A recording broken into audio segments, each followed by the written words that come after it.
Выбираешь, кого качать в БК Anniversary, расскажу про классы, которые получили от изменений максимум профита, и почему некоторые из них теперь буквально на вес золота в статике. You are not prepared. Двойная специализация и бангл битрейдов изменили мету, и теперь каждому придется искать место под солнечным колодцем в статиках, где упор делается на усилениях, которые твой класс может привнести. Отмечу лишь, что лучший класс тот, за который тебе хочется и нравится играть. Но если хочешь гарантированно найти гильдию, смотри не только на класс, но и на конкуренцию. Вот график популярности классов на европейском PvP сервере Anniversary Spin Shatter на данный момент. Воин 7700 активных рейдеров, маг 5300, разбойник 4000, а слотов в рейде 1-2 максимум. Эти классы отличные, рок и маг PvP машины, а вар может офтанчить, нанося хороший урон фуре или армсе. Но конкуренция жесткая, и если слота в статике нет, рискуешь искать гильдию до выхода тир 6 контента. А теперь перейдем к топу. Пятое место делят сразу два класса – чернокнижник и охотник, так как они достойны друг друга и будут биться за топ по ДПС во всех фазах БК. У обоих классов ПВЕ есть саппорт билд, колдовство и выживание соответственно. Благодаря уникальным усилениям для рейда им обеспечено по одному слоту. И основной ДПС билд – разрушение и повелитель зверей, которые стакаются пачками в рейде. Двойная специализация этим классам помогает не так сильно, как гибридам. Свап между двумя ДПС спеками не меняет игру в ПВЕ кардинально. Но давайте вернемся к графику популярности классов. Хантер 2900 игроков, Варлок 2500, в 3 раза меньше, чем воинов. А слотов в рейде 4-6 локов стандарт. Семя порчи делает их АОЕ королями. 3-4 охотника всегда нужны, так как выдают стабильно топовый ДПС. Математика простая. Меньше конкурентов, больше слотов. Легче найти место в рейде. Ханты к тому же превосходны в голд фарме, а одеться на старте дополнения не составит труда. Выбил данж-сет и ты красавчик. Главное не брать в группу других хантов. Чернокнижнику же без шитья из тени ткани не обойтись. Но даже с ним сбор гира может растянуться надолго, так что придется докупать дорогую ткань на аукционе.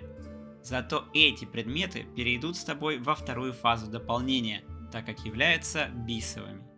На четвертом месте Жрец, самый универсальный хил дополнения. Если тебе интересно раскрыть потенциал целителя на максимум, то Прист твой выбор. Он не только хорошо отхиливает соло таргет, но и прекрасно справляется с АОЕ и исцелением по рейду. Как минимум один дисциплин Прист обязателен для улучшенного Divine Spirit. Ну а за Power Infusion Локи и маги будут биться на Маг-гора. В подземельях и PvP DC топ-хил благодаря инста-кастам и сильным деф-обилкам. Даблспек значительно облегчает жизнь жрецу, так как в ветке тьмы он может комфортно фармить в открытом мире, не тратясь при этом на смену талантов. Кстати, о тьме. Shadow Priest самый полезный и недооцененный саппорт в игре. Благодаря Vampiric Touch он является главной мана-батарейкой для хилов, аркан-магов и сов, а также дает неплохой отхил по рейду. С талантом страдания Жрец Тьмы увеличивает входящий урон от заклинаний по боссу аж на 5%. Ну и конечно же плетение тьмы, благодаря которому Shadow урон, получаемый боссом, увеличивается на 10%. А я напомню, что почти все локи наносят урон темной магией. Наличие двух жрецов тьмы в статике идеально, что не будет являться большой проблемой, ведь благодаря двойной специализации в любой момент закрыть слот Shadow Приста может Холик. На старте БК ШП стабильно врывается в топ ДПС, но уже со второй фазы он отправляется на самое дно по урону, так как очень слабо усиляется от предметов. В ПВП Жрец Тьмы очень силен, как на БГ, так и в открытом мире. На арене же ШП показывает себя хорошо до тех пор, пока не останется без маны. Да, будучи лучшей мана-батарейкой в ПВЕ, в ПВП ему нужно побеждать быстро. А что тебя привлекает больше в Burning Crusade? ПВЕ или ПВП? И каким классом собираешься врываться в запределье? Дай знать в комментах. Третье место – Паладин, король АОЕ танкинга и АОЕ фарминга. Тебе не придется искать группу в подземелье, эта группа будет искать тебя. Кстати, неплохой способ для заработка с учетом того, что баджи правосудия не падали с боссов Burning Crusade Classic до поздних патчей и героики зачищались на постоянной основе.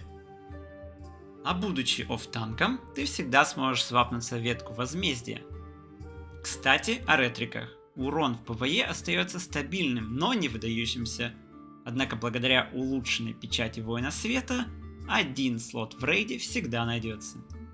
Ну и холи специализация. К сожалению, паладины света были недолюблены близами в БК. Однако свой стабильный слот на хиле мейн-танка одной кнопкой получишь наверняка.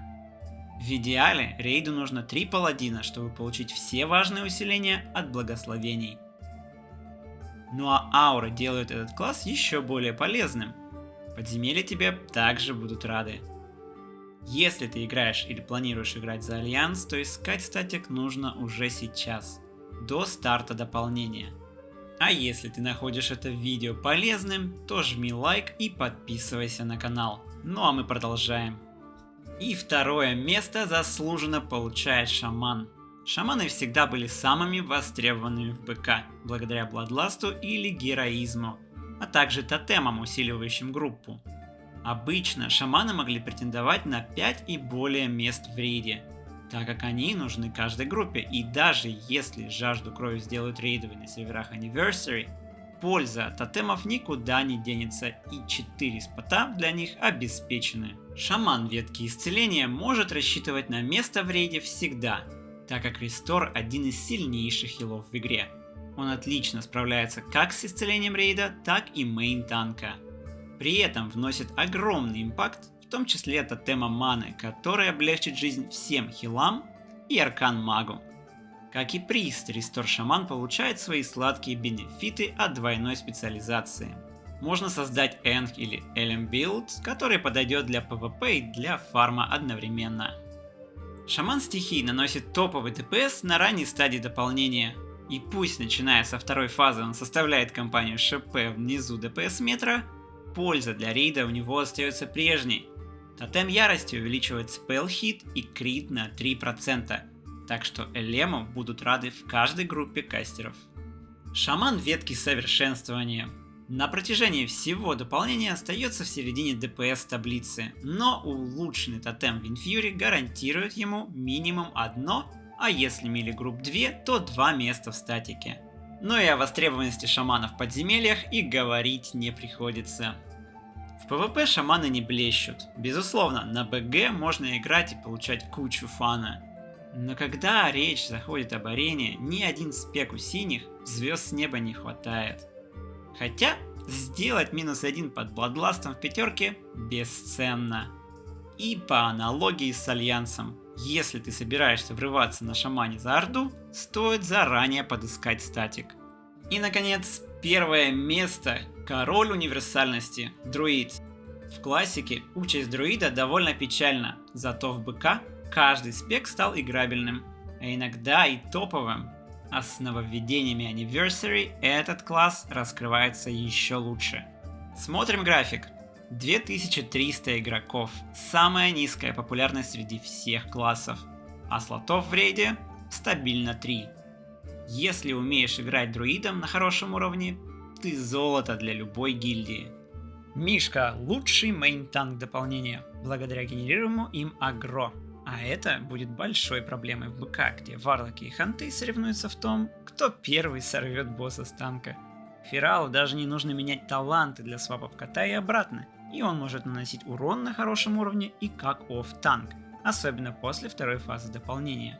Так что косолапый может сделать себе гибридный рестоспек для арены и рвать когти к званию гладиатора.